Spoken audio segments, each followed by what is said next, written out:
பிதாக்கள் பிள்ளைகளுக்கு சுதந்திரத்தை சேர்த்து வைத்து போகிறார்கள். இன்னைக்கு காலம் மாறி போச்சு. அங்கதான் பிரச்சனையே வருது. நம்ம என்ன செய்யறோம்? அவனை படிக்க வைக்கணும், எல்லாம் பண்ணணும், கடைசியில அவன் என்னைய பார்த்துக்கணும்னு நினைக்கிறீங்க. அங்கதான் பிரச்சனை வருது. ஆண்டவர் என்ன சொன்னாரு? நீ அவனை சார்ந்து இருக்காத, நீ என்ன சார்ந்து தேவனுடைய கைவேலையா இருக்கிறோம். அவர் தன் கையினாலே நம்மை உருவாக்கினார். மற்ற எல்லாவற்றையும் வார்த்தையினாலே உருவாக்கினார். உங்களையும் என்னையுமோ தன் கையினாலே உருவாக்கினார். ஹல்லேலூயா. அவருடைய கரம் நம்மை உருவாக்கிற்று. எதற்காக உருவாக்கிற்று? நற்கிரியைகள்ல நடை போடும்படியாக. நீங்க பிறந்ததுக்கு அப்புறம் பார்த்தா இந்த பிள்ளை நல்லா இருக்கு, கொஞ்சம் ஹெல்த்தியா இருக்கு, இதுக்கு இந்த வேலையெல்லாம் கொடுக்கலான்னு அவர் தீர்மானிக்கலங்க. நீங்க ஒரு அணுவா இருக்கிறதுக்கு முன்பதாக உங்களை தெரிந்து கொண்ட கர்த்தர், உங்களை கண்ட கர்த்தர் என்ன செய்தார்னா அன்னைக்கே உங்களுக்காக எல்லாவற்றையும் ஆயத்தம் பண்ணி வச்சிட்டார். ஹல்லேலூயா. உங்க வாழ்க்கைக்கு ஒரு நோக்கம் இருக்கு. உலகத்தானுக்கு உங்களுக்கு இருக்கிற வித்தியாசம் இதுல தான். அவன் எதற்காக பிறந்தோனே தெரியாது. ஏதோ வந்தேன், ஏதோ வாழ்றேன், ஏதோ போறேன் இருக்கான். ஆனா உங்களுக்கும் எனக்கும் இந்த உலகத்துல வந்ததற்கு ஒரு நோக்கம் உண்டு. அந்த நோக்கம் என்ன என்று சொன்னால், என்னை தேவன் எதற்காக பிடித்து கொண்டாரோ அதை பிடித்து கொண்டு அவர் சித்தத்தை நிறைவேற்றுவதுதான் என் வாழ்க்கை நோக்கமாயிருக்கிறது. ஹல்லேலூயா. வழங்குதா? அதுக்கு தேவையான எல்லாவற்றையும் நீங்கள் தேடிக்கொள்ள தேவையில்லை. அவர் ஏற்கனவே தேடி வைத்து விட்டார். ஹல்லேலூயா.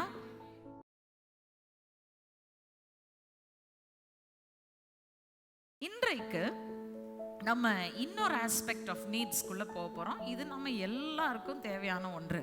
என்ன அப்படின்னு சொன்னா, ஃபைனான்ஷியல் அண்ட் மெட்டீரியல் நீட்ஸ். பணம் மற்றும் பொருளாதார தேவைகள், அல்லது பொருளாதார மற்றும் பண தேவைகள் என்று நாம் சொல்லலாம். ரைட்?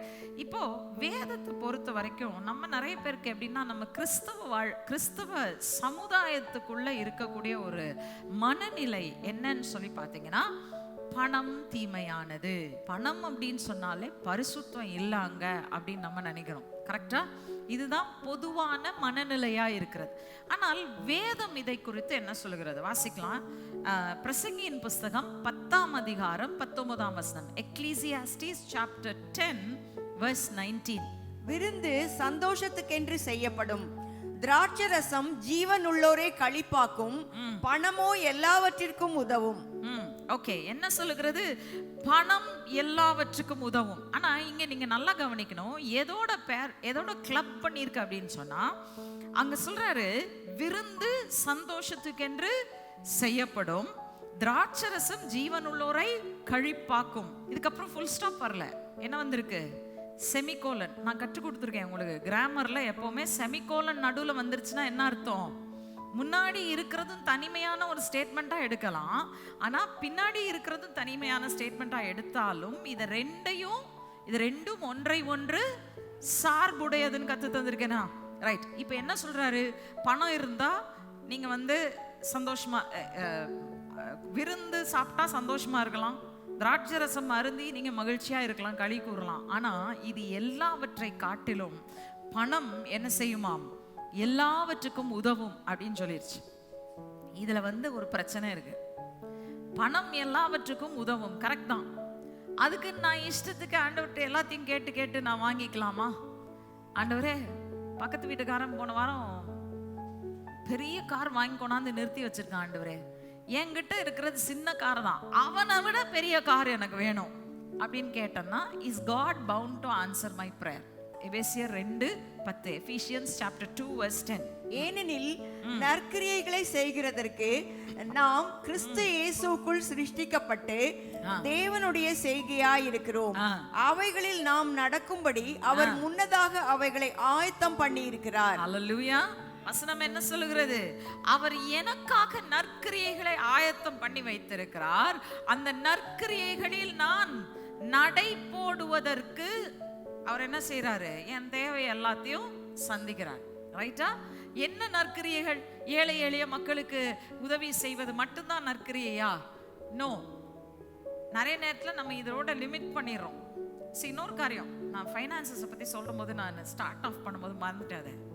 என்னன்னா, எங்கள் அப்பா எப்பவுமே சொல்லுவாங்கல்ல, finance is the least of the பிளெஸிங்ஸ்ன்னு சொல்லுவாங்க. ஆனால் அங்கேயே நம்மளை தடுமாற வைக்கிறான் பிசாசு. கரெக்டா? இந்த ஃபைனான்ஸ் பிடிச்சிட்டா ஒருத்தர் வாழ்க்கை அப்படியே என்ன பண்ணிடலாம்? முழங்கால் போட வச்சிடலாம் அவங்கள அப்படின்றதான் பிசாசனுடைய நோக்கம், ரைட்? ஸோ அதை பிடிச்சு வச்சுட்டு என்ன பண்ணிடுறோம் நம்ம வந்து இந்த ஃபைனான்ஸ் ஃபைனான்ஸ் ஃபைனான்ஸ் பொருளாதாரம் பொருளாதாரம் பொருளாதாரம்னே பார்த்துக்கிட்டு இருக்கோம். உண்மையை சொல்ல போனா அதை விட பெரிதானது நிறைய இருக்கு. ஒருத்தர் ரிமைண்ட் பண்ணாங்க எனக்கு, உங்க அப்பா சொல்வாரு, if finance is on the shelf of God's blessings, it would be on the lowest shelf.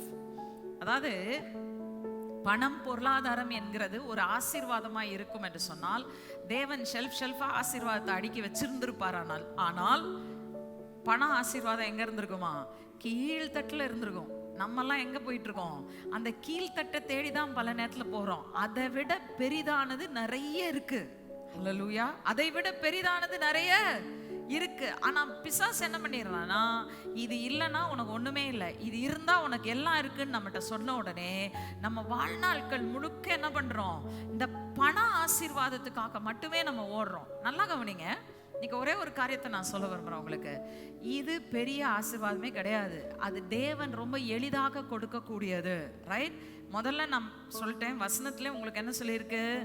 பணம் எல்லாவற்றுக்கும் உதவும் ஆண்டவர் சொன்னார். இதோட ஸ்டாப் பண்ணாரா? அவர் இஸ்ரவேலோடு பேச ஆரம்பித்த காலத்திலே இஸ்ரவேலுக்கு சொன்ன ஒரு வார்த்தையை பாருங்க. உபாகமத்தின் புஸ்தகம் 8ஆம் அதிகாரம் 18ஆம் வசனம். Deuteronomy chapter 8 verse 18. உன் தேவனாகிய கர்த்தரை நினைப்பாயாக, அவரே உன் பிதாக்களுக்கு ஆணையிட்டு கொடுத்த தம்முடைய உடன்படிக்கையை உறுதிப்படுத்தும்படி இந்நாளில் உனக்கு உண்டாயிருக்கிறது போல ஐஸ்வர்யத்தை சம்பாதிக்கிறதற்கான பலனை உனக்கு கொடுக்கிறவர். அல்லேலூயா. என்ன சொல்றாரு அங்க? ரொம்ப அழகா இருக்கு அந்த வசனத்தை நீங்க வாசித்து பாருங்க. உன் தேவனாகிய கர்த்தரை நினைப்பாயாக, அவரே உன் பிதாக்களுக்கு ஆணையிட்டு கொடுத்த தம்முடைய உடன்படிக்கையை உறுதிப்படுத்தும்படி என்ன செய்வாராம்? ஐஸ்வர்யத்தை சம்பாதிக்கிறதுக்கான பலனை உனக்கு கொடுக்கிறவராய் இருப்பார். என்னங்க இது? உடன்படிக்கையை உறுதிப்படுத்துறதுக்கு ஐஸ்வர்யத்தை சம்பாதிக்கிற பலனை கொடுப்பாரா? அழகா உங்களுக்கு நான் சொல்றது வசனம் புரியுதா உங்களுக்கு? நீங்க வாசிக்கிற வசனத்தை see you must remember. என்ன உடன்படிக்கை? அவங்களை ஆசீர்வதிப்பேன், அவங்களுக்கு நிறைய பணம் கொடுப்பேன் அப்படின்னு ஆண்டவர் சொன்னாரா? பொருளாதாரத்தை கொடுப்பேன், ஐஸ்வர்யத்தை கொடுப்பேன்னு சொன்னாரா? ஒரே ஒரு காரியம் சொன்னாரு, I will be their God, they will be my people. நான் அவர்கள் தேவனாய் இருப்பேன், அவர்கள் என் ஜனமாய் இருப்பார்கள் சொன்னாரா? அந்த உடன்படிக்கையை உறுதிப்படுத்தும்படியாகத்தான் அவர் என்ன செய்கிறாராம்? ஐஸ்வர்யத்தை சம்பாதிக்கும் பலனை கொடுக்கிறார். எத்தனை பேருக்கு விளங்குது? Understood? One promise, one covenant. I will be their God, they will be my people. நான் அவர்கள் தேவனாயிருப்பேன், அவர்கள் என் ஜனமாய் இருப்பார்கள். இதை உறுதிப்படுத்துறதுக்காக தான் அவர் என்ன செய்றாரு? இஸ்ரவேலுக்கு ஐஸ்வர்யத்தை சம்பாதிக்கும் பலனை கொடுக்கிறார். காரணம் என்ன? 2 தெசலோனிக்கரின் புஸ்தகம் 3ஆம் அதிகாரம் 10ஆம் வசனம். 2 Thessalonians chapter 3 verse 10. ஒருவன் வேலை செய்ய மனதில்லாதிருந்தால் அவன் சாப்பிடவும் கூடாது என்று நாங்கள் உங்களிடத்தில் இருந்தபோது உங்களுக்கு கட்டளையிட்டோமே. ஒருவன் வேலை செய்யாமல் இருந்தால் அவன் சாப்பிட கூடாதான். வழங்குதா? உங்க வீட்டுல யாரும் வேலை செய்யாம சும்மா உட்காந்துருந்தாங்கன்னா சோறு போடாதீங்க. வேலை செஞ்சு சோர்ந்து போய் காலெல்லாம் முடிஞ்சு போய் அவங்க உட்காந்துருக்கும் போது சோறு போடுங்க ப்ளீஸ். அவங்கள அப்படியெல்லாம் ஸ்டாப் பண்ணிடாதீங்க. ஆனால் ஒரு புள்ள, ஒரு வாலிபன், நல்ல வேலை செய்யக்கூடியவன் சும்மா உட்காந்துருக்கான்னா சோறு போடாதீங்க, வேலை செய்வீங்க. ஏன்னா வசனம் தான் சொல்லுது இல்லையா? What does the Bible say? Does not condone laziness.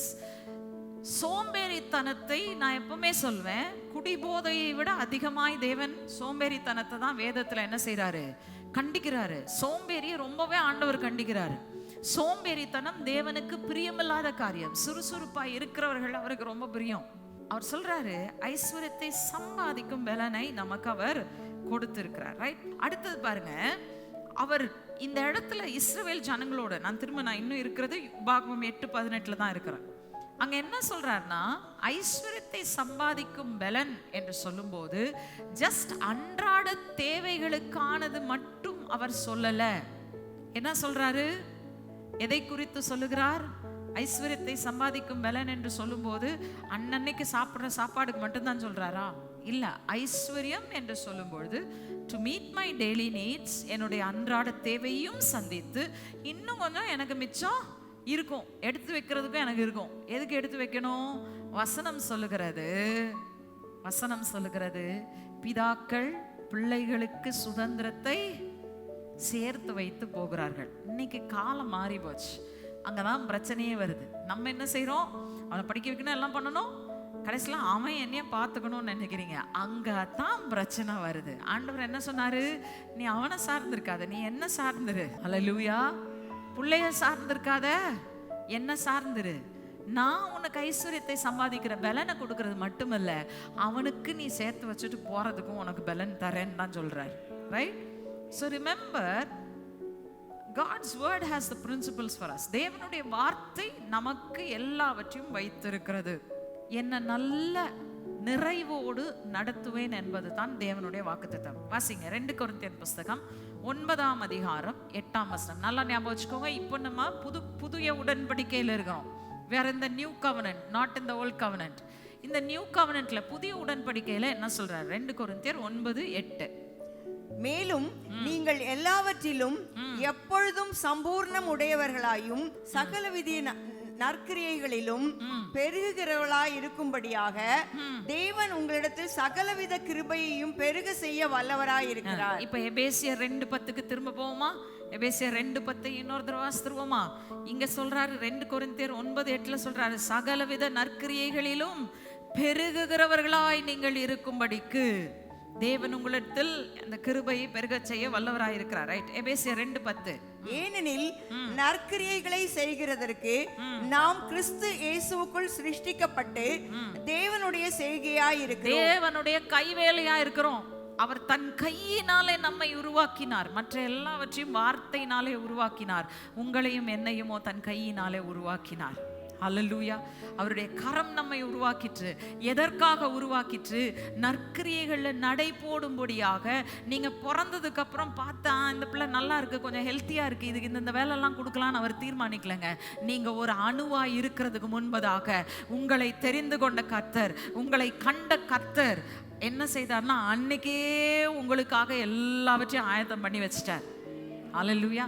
நீங்க என்னெல்லாம் செய்யணும் அது மட்டுமல்ல, அதை செய்யறதுக்கு தேவையான எல்லாவற்றையும் அவர் முன்பதாகவே கிறிஸ்து இயேசுக்குள் ஆயத்தம் பண்ணிவிட்டார். எத்தனை பேர் விசுவாசிக்கிறீங்க இந்த காலையில? ரைட்டா? ஃபைனான்ஸ் இருந்தாலும் பரவாயில்ல, இல்லாட்டியும் பரவாயில்ல, கவலையே படாதீங்க. நான் ஆண்டவருடைய வேலையை செய்து முடிக்கிறதுக்கு எனக்கு தேவையான எல்லாவற்றையும் நிச்சயமா எனக்கு தந்தருள்வார். நான் விசுவாசிக்கிறேன், தருவார் அப்படின்னு சொல்லிட்டு நடந்துட்டே இருக்கோம். Okay, we are talking about your personal life. உங்களுடைய தனிப்பட்ட வாழ்க்கைக்கு ஆண்டவர் செய்யக்கூடியதை குறித்து நாம் பேசிக் கொண்டிருக்கிறோம். ரைட்?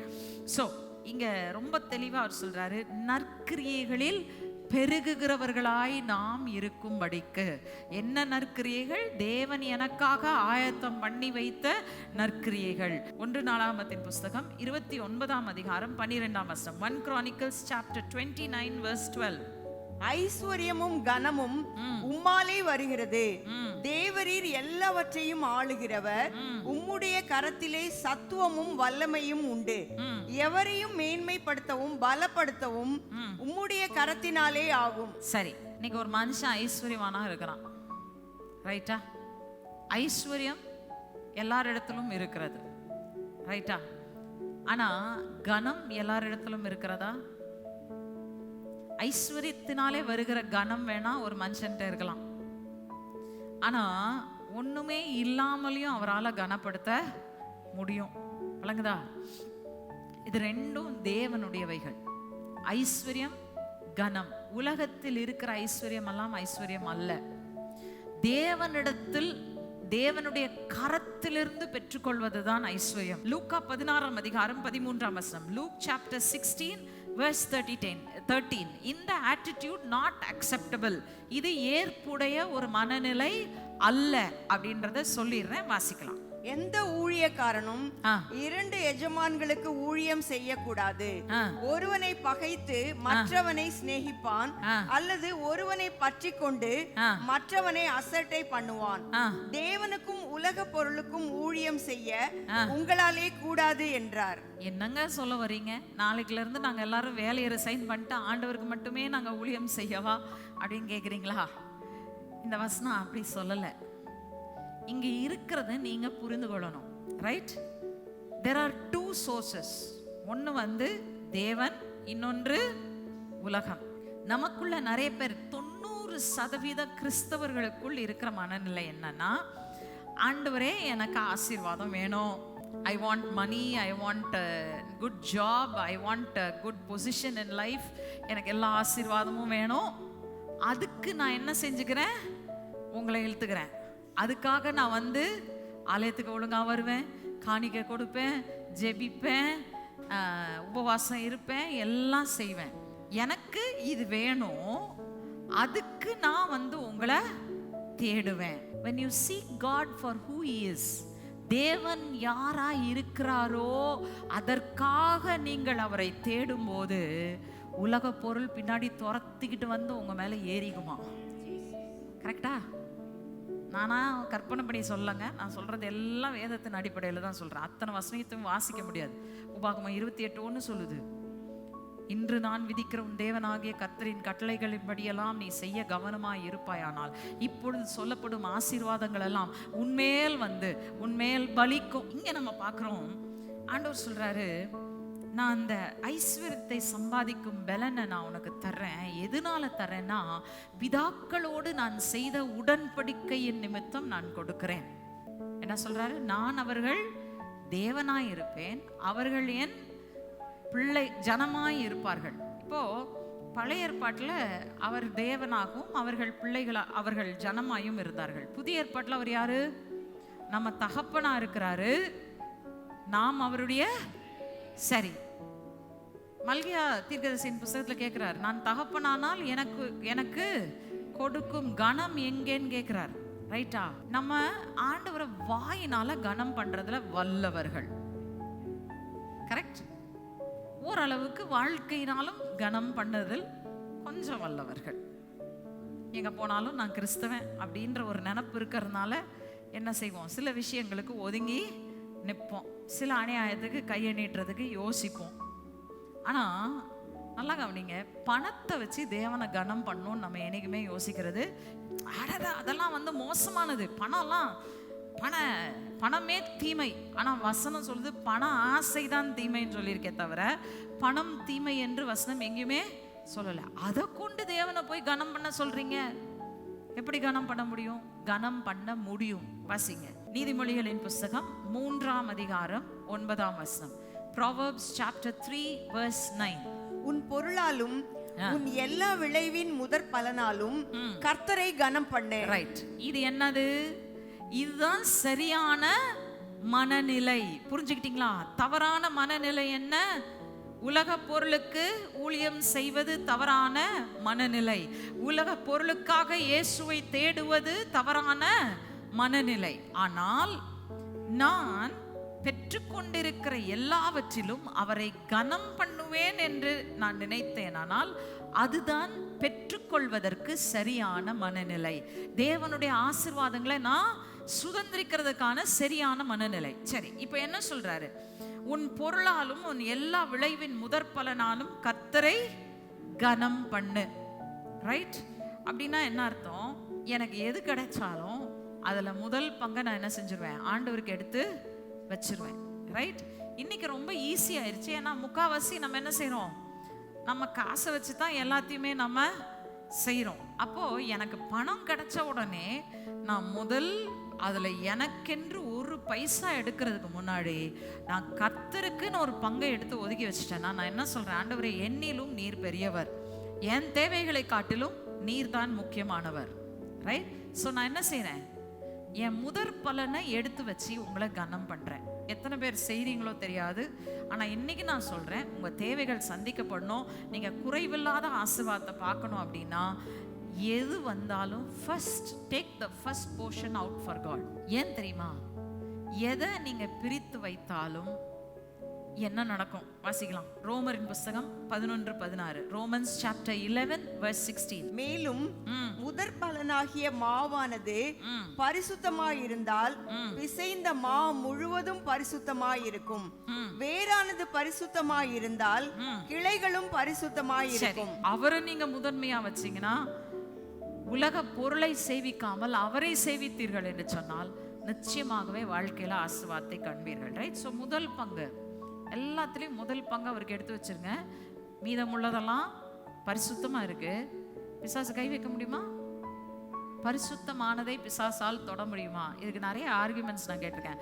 அவர் பரிசுத்தமா இருந்தாரு, எலியா பரிசுத்தமா இருந்தாரு, இவங்க பரிசுத்தமா இருந்தாங்களே, அந்த ஊழியக்காரர் பரிசுத்தமா இருந்தாரு, அவங்களுக்கே வந்துச்சு. யாருடைய பரிசுத்தமும் பரிபூர்ணமான பரிசுத்தம் கிடையாது. ஒரே ஒருத்தர் தான் பரிசுத்தமானவர். யாரு? ஆண்டவராகிய இயேசு கிறிஸ்து மட்டும்தான் பரிசுத்தர். அவர் பரிசுத்தராய் இருந்த வரையிலும் எவனும் அவர் மேல கை போட முடியல.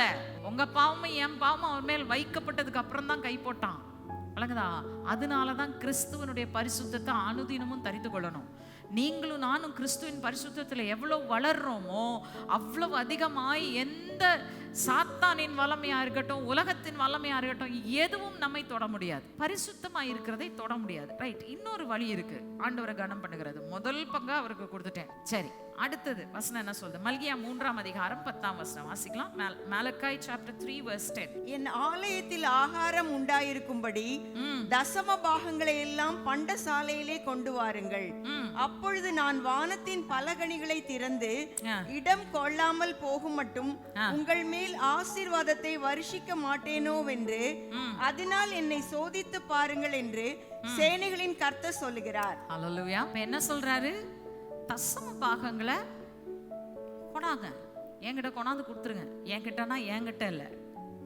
தயவு செய்து இன்னொன்னு சொல்றேன், இந்த தசம பாகத்தை கவர்ல போட்டு போடும்போது நான் சர்ச்சுக்கு கொடுக்குறேன், சந்தா கட்டுறேன், நோ. ஒரே மனநிலை. நீங்க அந்த காணிக்கை கவரை நீங்க உள்ள போடும்போது சொல்லுங்க, கர்த்தாவே மனுஷனுக்கு கொடுக்கல ஆண்டவரே, உங்களுக்கு கொடுக்குற ஆண்டவரே. அல்லேலூயா, அல்லேலூயா. You are not giving to man. தயவுசெய்து ஞாபகம் வச்சுக்கோங்க, நீங்க மனுஷனுக்கு கொடுக்கல. நீங்க அந்த காணிக்கை கவரை உள்ள போடும்போது நீங்க கர்த்தருக்கு கொடுக்குறீங்க. ரைட்டா? அதை கர்த்தர் கையில கொடுத்துட்டீங்கன்னா கர்த்தர் அதை வச்சு என்ன பண்ணணும்ன்றதை அவர் பார்த்துக்குவார். நீங்க கவலைப்பட தேவையில்லை. அதே போல நீங்க கர்த்தருடைய கரத்துல கொடுக்கும் போது அங்க என்ன சொல்றாரு? நீ இடம் கொள்ளாமல் போக மட்டுமாய் ஆசீர்வதிக்கப்பட்டு இருப்பாய். அல்லேலூயா. ஆண்டவருக்கு கொடுக்கறதுல நான் உண்மையா இருக்கணும். அல்லேலூயா. நான் அதுல உண்மையா இருந்தேன்னா நிச்சயமாய் கணக்கில் அடங்காத ஆசீர்வாதங்களை தேவன் எனக்கு கொடுப்பார். ஆனா அதோட அவர் நிறுத்தல. இங்க இன்னொன்னும் சொல்லியிருக்காரு பாருங்க. மல்கியா 3ஆம் அதிகாரம் 11ஆம் வசனத்துல இந்த ஆசீர்வாதத்தின் 2வது பகுதி இருக்கு. Malachi chapter 3 verse 11. பூமியின் கனியை பட்சித்து போடுகிறவைகளை உங்கள் நிமித்தம் தண்டிப்பேன். அவைகள் உங்கள் நிலத்தின் பலனை அழிப்பதில்லை. வெளியில் உள்ள திராட்சை கொடி பழம் இல்லாமல் போவதும் இல்லை என்று சேனைகளின் கர்த்தர் சொல்லுகிறார். சரி, இங்க 2 பகுதியா அதை பிரிச்சுக்கலாம். முதலாவது சொல்றாரு, நிலத்தின் பலனை அழிப்பதில்லை, பூமியின் கனியை பட்சித்து போடுகிறவைகளை உங்கள் நிமித்தம் கண்டிப்பேன். ரைட்? எதுக்காக பட்சித்து போடுது? உங்களை அழிச்சு போடும்படியா? அப்போ உங்க கையின் கிரியைகளை நீங்க பெற்றுக்கொள்ள வேண்டிய பொருளாதாரத்தையும் பணத்தையும் அழித்து போட முடியாதபடிக்கு நீங்க தசம பாகம் கொடுக்கும்போது கர்த்தர் என்ன செய்யறாராம்? பாதுகாக்கிறாராம். ரைட்டா? இப்போ இது ஏற்கனவே பார்த்துட்டோம். கரெக்டா? நான் ரோமர் புஸ்தகத்துல நான் உங்களுக்கு காட்டினேன். நம்ம முதல் பங்கை தேவனுக்கு கொடுத்துட்டா மீதம் உள்ளதெல்லாம் பரிசுத்தமா இருக்கிறது, அதே சாத்தான் தொட முடியாது. இங்க சொல்றார், நான் கண்டிப்பேன். தொட வந்தான்னா தொடாத. அவங்க எனக்கு தசம பாகம் கொடுத்துருக்குறாங்க, முதல் பங்கை கொடுத்துட்டாங்க, மீதம் உள்ளதெல்லாம் பரிசுத்தமாக இருக்கிறது, தொடாதேன்னு நம் நிமித்தமாக அவனை கண்டிப்பாராம். ஆனால் look at the second part. அங்கே என்ன சொல்லுதுன்னா, வெளியில் உள்ள திராட்சை கொடி பழம் இல்லாமல் போவதும் இல்லை என்று சேனைகளின் கர்த்தர் சொல்கிறார். அப்படின்னா என்ன அர்த்தம் தெரியுமா? நான் கர்த்தருக்கு கொடுக்கும்போது when I give my tithes to the Lord என்ன நடக்குமா? நான் பிரயாசப்படுறதுல பலன் இல்லாமல் போகவே போகாது. அல்லேலூயா. புரிஞ்சுக்கிட்டீங்களா? இதெல்லாம் ஸ்கிரிப்சுரல் பிரின்சிபல்ஸுங்க. நிறைய பாஸ்டர்ஸ் பணத்தை பற்றி பேசுறதுக்கே பயப்படுவாங்க. ஏன் தெரியுமா? உடனே சொல்லிடுவாங்க, இவங்களுக்கு பணம் ஆசை பிடிச்சிருச்சு அதனால பணத்தை பற்றி பேசுகிறாங்கன்னு. நான் கவலைப்பட மாட்டேன். நான் நீங்கள் ஆசீர்வதிக்கப்படணும்னு நினைக்கிறேன். அல்லேலூயா. நீங்கள் ஆசீர்வதிக்கப்படணும்னா you have to follow the principles of the word of God. தேவனுடைய வார்த்தையின் கோட்பாடுகளை நீங்கள் பின்பற்றினா தான் நீங்கள் ஆசீர்வதிக்கப்பட முடியும். யாருக்கு அவர் அந்த ஃபைனான்ஷியல் பிளெஸ்ஸிங்கை கொடுக்குறாரு, யாருடைய மனநிலை அந்த பணத்தை குறித்து சரியாய் இருக்கிறதோ அவர்களை தான் நம்பி அவரால் ஆசீர்வதிக்க முடியும். நான் சொந்த ஞாபகம் வச்சுக்கோங்க, கொஞ்சத்துல உண்மையா இருக்கிறது கஷ்டம். ஆனா கொஞ்சத்துல உண்மையாய் இருந்தால்தான் என்ன செய்வாரு? அநேகத்திற்கு அதிகாரியாய் மாற்றுவார். ரைட்? இப்ப நான் ஒரு கேள்வி கேட்கிறேன். 10 ரூபா வச்சிருக்கீங்க, தசம பாகம் எவ்வளோங்க? 10 ரூபா வச்சிருக்கீங்க, தசம பாகம் எவ்வளோ? அதுல 1 ரூபா. 10 ரூபாயில இருந்து 1 ரூபா எடுத்துட்டீங்க, எவ்வளோ மீதி இருக்கு? ரைட். இப்போ 100 ரூபா உங்க கையில இருக்கு. 100 ரூபாயில தசம பாகம் எவ்வளோ? 10 ரூபா. 100ல இருந்து 10 போயிருச்சுன்னா மீதி எவ்வளோ இருக்கு? 90. 90 வச்சு அதிகம் செய்ய முடியுமா? 9 வச்சு அதிகம் செய்ய முடியுமா? 90 வச்சு தான் அதிகம் செய்ய முடியும். புரியுதா உங்களுக்கு? கையில 100 ரூபா இருக்கும்போது தசம பாகம் கொடுக்குற கஷ்டம் இல்லை. ஆனா 10 ரூபா தான் இருக்கு. அந்த 1 ரூபா போயிட்டா 9 ரூபாய மாறிடும். இதை வச்சு நான் என்ன பண்ணுவேன்னு சொல்லக்கூடிய அந்த நிலையில உண்மையா இருந்தா தான் அவர் மேல உயர்த்தி கொண்டு போய் அநேகத்திற்கு உங்களை அதிகாரியாய் மாற்றுவார். ஹல்லேலூயா. Small things, be faithful. ரொம்ப நீங்க ஒண்ணுமில்லாம இருக்கும்போது தான் நம்ம எல்லாம் யோசிக்கிறோம், ஆண்டவரே என்னை ஆசீர்வதிங்க, என்னை ஆசீர்வதிச்சு என்னை பெருக பண்ணதுக்கு அப்புறம் நான் நிறைய காணிக்க உங்களுக்கு எடுத்து கொடுக்குறேன்ப்பா, நான் நிறைய தசம பாகம் உங்களுக்கு கொடுக்குறேன்ப்பா. ஆனா ஆண்டவர் சொல்றாரு, நான் கொடுத்துருக்கிறதுல முதல்ல உண்மையா இருக்கிறியா இல்லையான்னு நான் டெஸ்ட் பண்ணிட்டு இருக்கேன் மானே. அங்க சொல்றாரு டெஸ்ட் மீன்றாரு. கரெக்டா? மல்கியா நம்ம வாஸ்த 3:10 அவர் சொல்றாரு, வர்ஷிக்க மாட்டேனோ வென்று அதனால் என்னை சோதித்து பாருங்கள். வசனம் சொல்றது, உன் தேவனாகிய கர்த்தரை பரீட்சை பாராதிருப்பாயாக. ஆனா தேவனே சொல்றாரு, என்ன சோதித்து பார்ப்பா, நீ கொடுத்து பாரு, நான் கொடுக்காம போறேனா அப்படின்றத அப்புறமா நீ டெஸ்ட் பண்ணி பாரு. ஹல்லேலூயா. எத்தனை பேருக்கு இந்த தைரியம் இருக்கோ தெரியல. ஆனா கொடுத்தோம்னா நிச்சயமா கர்த்தர் நமக்கு திரும்ப கொடுப்பார். Hallelujah. And not to man. தயவு செய்து நீங்க யாருக்கு காணிக்க கொடுத்தாலும் எங்க கொடுத்தாலும் மனுஷனுக்கு என்று தயவு செய்து கொடுக்காதீர்கள். எங்க கொடுத்தாலும் ஆண்டவரே உம்மை கனம் பண்ணும்படியா நான் கொடுக்கிறேன், உங்க பேரை நான் மேன்மைப்படுத்துவதற்காக கொடுக்கிறேன். மனநிலை முக்கியங்க. அதை சரியான மனநிலையோட நீங்க கொடுத்தீங்கன்னா கொடுக்கிற இடத்துலையும் அவங்க இஷ்டப்படி அதை என்ன செய்ய முடியாது, பயன்படுத்த முடியாது. ஏன்னா கர்த்தருக்கு தெரியும் உங்க பிரயாசம், கர்த்தருக்கு தெரியும் உங்க கஷ்டம், என்ன கஷ்டத்துல நீங்க கொடுத்துருக்கீங்கன்னு அவருக்கு தெரியும். அவர் அதை சரியா பயன்படுத்த வைப்பாரு. நான் தான் சொல்வேன், எப்பவுமே நிறைய கிறிஸ்தவர்கள் டாக்ஸ் கட்ட மாட்டாங்க. அரசாங்கத்துக்கு எதுக்கு நம்ம கட்டணும்? முன்னாடியெல்லாம் எனக்கு தெரியும் நிறைய பேர் கணக்கை மாற்றி எழுதி என்ன செய்வாங்கன்னா, விதவுட் பேயிங் டாக்ஸஸ் எஸ்கேப் ஆகி நாங்கள் சர்ச்சுக்கு அதை கொடுக்குறோன்னு சொல்லுவாங்க. நான் சொல்வேன், ஆண்டவர்கிட்ட எந்த இடத்திலும் உண்மைதான். அது உலகத்தை நோக்கி இருக்கிற உண்மையா இருந்தாலும் சரி, தேவனை நோக்கி இருக்கிற உண்மையா இருந்தாலும் சரி, எல்லாவற்றிலும் உண்மையாயிருங்கள்.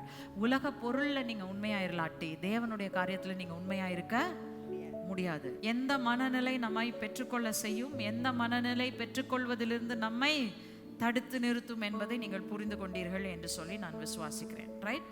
ஸோ நம்ம எப்படி ஜெபம் பண்ணோம்? ரேப் அப் பண்ணிடலாம். ஆண்டவரே, ஐஸ்வர்யத்தை சம்பாதிக்க இன்றைக்கு எனக்கு பலனை தாரும். ரைட்?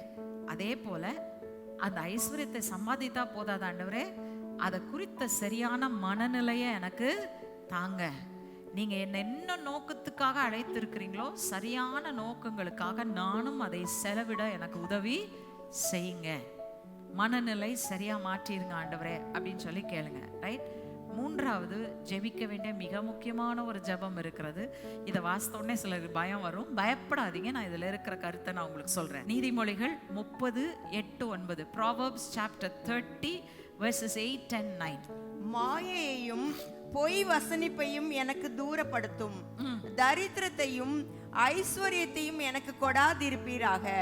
நான் பரிபூர்ணம் அடைகிறதுனால் மறுதலித்து கர்த்தர் யார் என்று சொல்லாத படிக்கும், தரித்திரப்படுகிறதுனால் திருடி என் தேவனுடைய நாமத்தை வீணிலே வழங்காத படிக்கும், என் படியை எனக்கு அளந்து என்னை போஷித்தருளும். என் சுயபலத்தை சார்ந்து, மற்றவர்களை சார்ந்து, மனுஷனை நம்பி மாம்சமானதை புயபலமாக்கி கொண்டு உம்மை விட்டு விலகி போகிற இருதயத்தை உடையவனா நான் இருக்கக்கூடாது ஆண்டவரே. ஆகவே எனக்கு என்ன செய்யுங்க, தேவையானது எல்லாத்தையும் கொடுத்துருங்க. உங்க சித்தத்தை செய்யறதுக்கு என்ன தேவையான எல்லாத்தையும் கொடுத்துருங்க. அதே நேரத்துல என்னை ரொம்ப ஐஸ்வர்யமானே ஆக்கிராதீங்க. ஏன்? ஐஸ்வர்யம் பெருகிருச்சுன்னா அப்படிதான் நிறைய பேர் சர்ச்சஸ்ல இருந்து காணாம போறது. கஷ்டப்படுற காலத்துல வருவாங்க, உபவாச ஜெபத்துக்கு வருவாங்க, நைட் ப்ரேயருக்கு வருவாங்க, சண்டே சர்வீஸ்க்கு வருவாங்க, என்ன வைங்க 7 days பிரேக் த்ரூ வர்ஷிப் வைங்க, வருவாங்க, எல்லாத்துக்கும் வருவாங்க. ஆனா ஆசீர்வாதம் வந்த உடனே என்ன ஆயிடுவாங்க? காற்றோட காற்றாய் மறைந்து போய் விடுவார்கள். புரியுதா?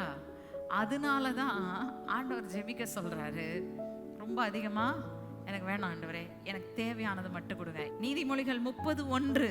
யாக்கோபின் குமாரனாகிய ஆகூர் என்னும் புருஷன் ஈத்தியேலுக்கு வசனித்து ஈத்தியேலுக்கும் ஊகாலுக்கும் உரைத்த உபதேச வாக்கியங்கள் ஆவன. யாருங்க எழுதுனா? சாலமோன் எழுதல, யாக்கோபின் குமாரனாகிய ஆகூர் என்பவன் எழுதினது. ஏங்க சாலமோனை எழுதவில்லை? ஏன் ஆண்டவர் சாலமோனை எழுதவில்லை? அவ்வளோ நீதிமொழிகளை சாலமோனை எழுத விட்டார்ல, இதையும் எழுத விட்டுருக்க வேண்டியதானே? விடல. காரணம் என்னன்னா, சாலமோனுக்கு அதிகமா வந்து மனுஷன் என்ன பண்ணிட்டாரு, திசை மாறி போயிட்டாரு. கரெக்டா? ஓவரா வந்துச்சு. 1000 மனைவிகளையும் மறுமனையாட்டிகளையும் கல்யாணம் பண்ணி அவங்க அவர் மனசை ஆண்டவர்கிட்ட இருந்த உண்மையிலிருந்து திசை திருப்பி மாட்டி கொண்டு போயிட்டாங்க. பணம் அதிகமா வந்தா பிரச்சனை தாங்க. வழங்குதா? அதிகமானதை நாம் வைத்திருந்தாலும் அது பிரச்சனை தான். அன்றன்றுள்ள அப்பத்தை நமக்கு அவர் தந்தால் போதும். அன்றன்றைக்கு எனக்கு தேவையான படியை கர்த்தர் எனக்கு அளந்து கொடுப்பாரானால் என் வாழ்க்கை செழித்திருக்கும், என் வாழ்க்கை நிறைவுள்ளதாயிருக்கும், குறைவில்லாமல் இருக்கும். ஹல்லேலூயா. அவர் மகிமையின் ஐஸ்வர்யத்தின் படி என் குறைவுகளை எல்லாம் நிறைவாக்குவார். எழுந்து நிற்போமா ஆண்டவருடைய சமூகத்துல இந்த நாள்ல? அன்றன்றுள்ள அப்பத்தை எனக்கு தாரும் ஆண்டவரே என்று நாம் கேட்கும் போது, ஆண்டவரே அதிகமானதும் வேணாம், குறைவானதும் வேணாம், எனக்கு தேவையானதை எனக்கு தாரும் ஆண்டவரே. உம்முடைய நாமத்தை மகிமைப்படுத்தும் விதமாக let my finances be to your glory. அது உம்முடைய சித்தத்தை நான் செய்து முடிக்கிறதுக்கு எனக்கு தேவையான எல்லாவற்றையும் கூட கொடுக்கட்டும். ஹல்லேலூயா. மேற்குக்கும் கிழக்குக்கும் வடக்குக்கும் தெற்குக்கும் என்னை பரம்ப செய்கிற தேவன் என்று நான் விசுவாசிக்கிறேன் ஆண்டவரே. You will make me expand my territories on all sides. நான் அதிகரிக்க செல்வத்தில் அதிகரிக்கிறதுக்காக இல்லை, உம்முடைய நாமத்தை மகிமைப்படுத்தும்படியாக அதிகரிக்க வேண்டும் ஆண்டவரே. எனக்கு எதை கொடுத்துருந்தீங்கனாலும் அதில் மல்டிப்ளிகேஷன், அதில் ஆசீர்வாதம் வந்தா உங்க நாமம் மகிமைப்படணும், உமக்கு சாட்சியா இருக்கணும். அநேக ஆத்துமாக்கள் அதை நிமித்தமாக உங்களுடைய ராஜ்யத்திற்குள்ள இழுத்து கொண்டு வர வேண்டும் ஆண்டவரே. அதுக்காக என்னை ஆசீர்வதிங்க அப்படின்னு சொல்லி ஆண்டவரை நோக்கி ஜெபிப்பீங்கன்னு சொன்னா உங்க தேவையும் சந்திப்பாரு, கூட கொடுப்பார். ஹல்லேலூயா. செய்ய வேண்டிய அவருடைய சித்தத்தை செய்வதற்கு அவர் தேவையான எல்லாவற்றையும் கொடுப்பார். கரத்தை உயர்த்தி நாம் ஜெபிப்போம் ஒரு நிமிஷம். நல்ல தகப்பனே, உமக்கு நன்றி ஆண்டவரே, நன்றி ஆண்டவரே, நன்றி ஆண்டவரே, நன்றி ஆண்டவரே. Father, in the name of Jesus, I come against every financial curse. சபையின் மக்கள் மத்தியில் ஆண்டவரே, பொருளாதாரத்தில் இருக்கக்கூடிய எல்லா சாபத்தின் கட்டுகள், எல்லா குறைவுகளையும் இயேசு கிறிஸ்துவின் நாமத்தினாலே இப்பொழுதே நான் முறித்து போடுகிறேன். கல்வாரி சிலுவையில எங்களுக்காக தரித்திரராகி தாப்பனே உம்முடைய ஐஸ்வர்யத்தினாலே எங்களை நிறைத்தீரே, உமக்கு நன்றி ஆண்டவரே. இன்றைக்கு நாங்கள் சுதந்திரித்துக் கொள்ள கர்த்தர் கிருபை செய்கிறதுக்காய் நன்றி. அன்றன்றுள்ள அப்பத்தை தந்து எங்களை நடத்துவீராக, குறைவில்லாமல் போஷிப்பீராக. நீர் வாக்குத்தத்தம் சொன்னதை செய்து அருளும் ஆண்டவரே. நாங்கள் உம்முடைய சித்தத்தை செய்ய எதற்காக பிடிக்கப்பட்டோமோ அந்த காரியத்தை நிறைவேற்றி முடிக்கும்படியாக தேவையான எல்லாவற்றையும் எங்களுக்கு கூட தந்தருளும் ஆண்டவரே. நன்றி அப்பா.